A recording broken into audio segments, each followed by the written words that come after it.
The IMF, the World Bank, they're part of a global economic architecture that was designed during colonial times.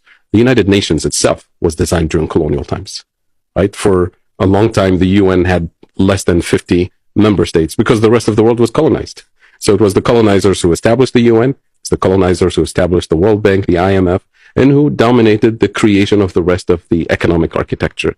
So an economic architecture that was not designed by us, that was not designed for us, why do we expect it to deliver justice for us today? Mm-hmm. And I'll give you another kind of point that people should reflect on.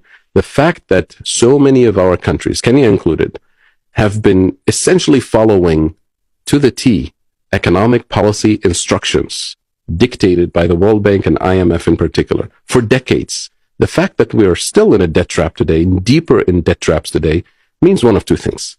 Either that these institutions are actually incompetent and we shouldn't listen to them, or they're actually doing this as part of their intentional economic entrapment. It's got to be one or the other. Either way, from our perspective, their model should be rejected. Their model of development, their instructions and prescriptions and conditionalities are designed to produce entrapment. So that's something that all of us should reflect on. What is your take on this man's statement? The IMF was designed during Corona time, and of course it was for colonialism. Of course, this man came up breaking down to us. You drop your comment on the comment section, in as much as we are waiting to receive some money that IMF are also involved. We also have to take a look at the negative aspect of it. I want to briefly tell us some of the negative aspect of this IMF that we are currently waiting for. You drop your comment on what you think about this IMF stuff that we are fronting.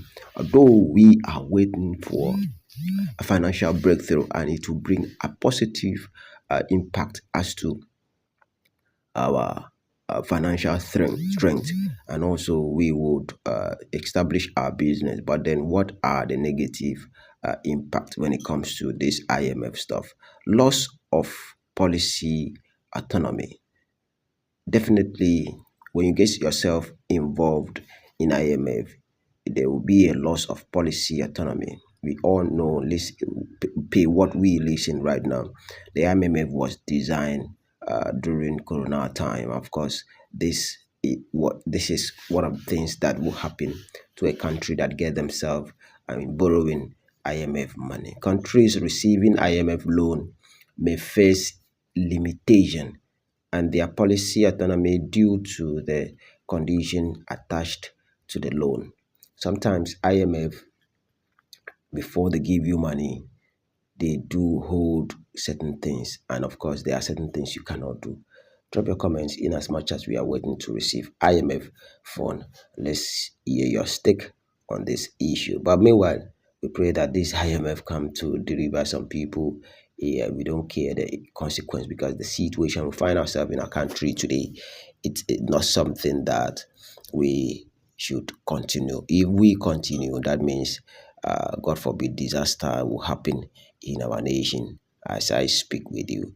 Pay attention. I just brought this for us to pay attention and listen to the function and the purpose of IMF as we are about to dive in and collect money from IMF.